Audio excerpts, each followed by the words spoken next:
Bienvenue sur notre chaîne. Nous publions des extraits vidéo pour vous aider à choisir celui qui vous plaît. Pour savoir comment télécharger ce livre audio gratuitement, ou un autre de votre choix, n'hésitez pas à cliquer sur les liens en description.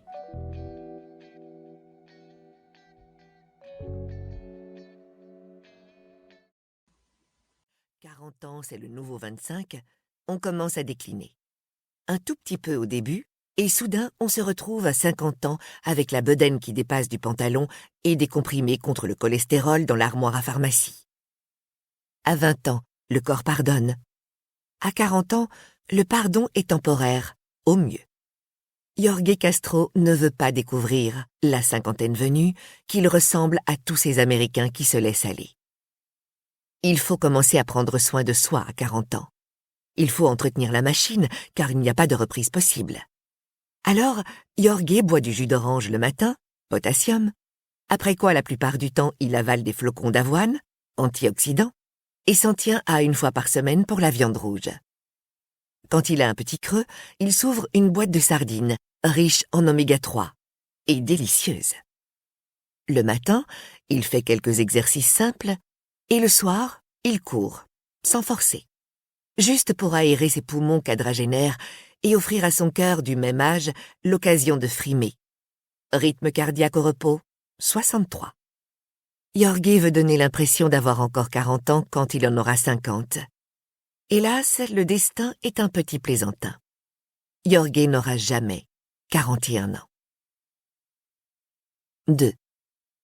Son parcours habituel, auquel il ne déroge jamais, même quand il pleuviote comme ce soir, va de la maison qu'il partage avec Freddy, qui sera à eux aussi longtemps que durera son contrat d'écrivain en résidence, situé à moins d'1 kilomètre de l'université, au parc.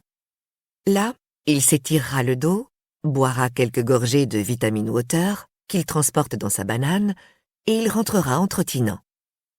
Le crachin est revigorant, et Jorge n'est pas obligé de zigzaguer entre les autres joggeurs, les promeneurs ou les cyclistes.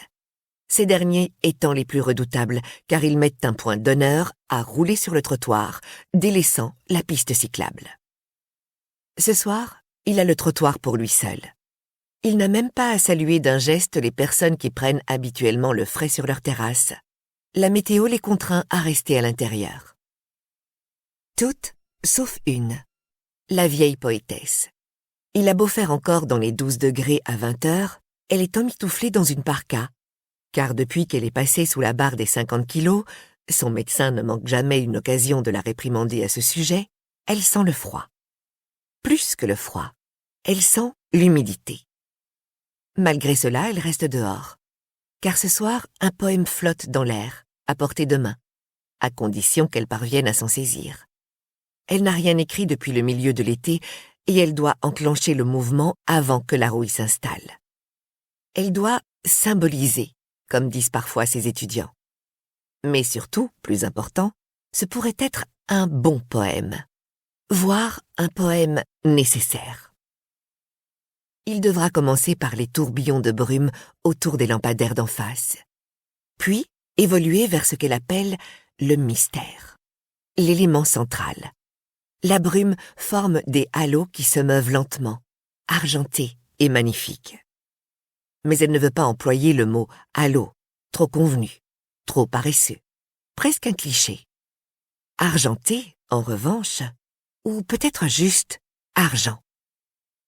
Ses pensées s'effilochent pendant qu'elle observe un jeune jogger, à 89 ans, 40 ans, ça semble très jeune, qui fait des claquettes en courant sur le trottoir d'en face.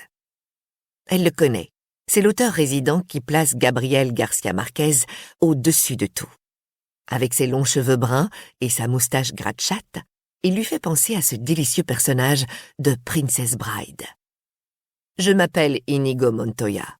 Tu as tué mon père. Prépare-toi à mourir. » Il porte une veste jaune, barrée d'une bande fluorescente dans le dos, et des collants ridiculement moulants. Il court comme s'il y avait le feu à la maison, aurait dit la mère de la vieille poétesse, ou comme s'il entendait la cloche des pompiers. Son regard revient se poser sur le lampadaire dans son champ de vision. Et elle pense, le coureur n'entend pas les cloches d'argent au-dessus de lui. Ces cloches ne tintent pas. Non, ça ne va pas. Trop banal. Mais c'est un début. Elle a réussi à effleurer le poème du bout des doigts. Il faut qu'elle retourne chercher son carnet à l'intérieur pour y jeter quelques notes. Elle s'attarde encore un instant malgré tout. Elle contemple les cercles argentés qui tournent autour des lampadaires. Si ce livre vous a plu, vous pouvez alors le télécharger gratuitement. Pour savoir comment faire, cliquez sur le lien en description de la vidéo. N'hésitez pas à commenter pour nous informer des extraits de livres audio que vous aimeriez écouter. Pensez à liker et à vous abonner pour ne rater aucune vidéo.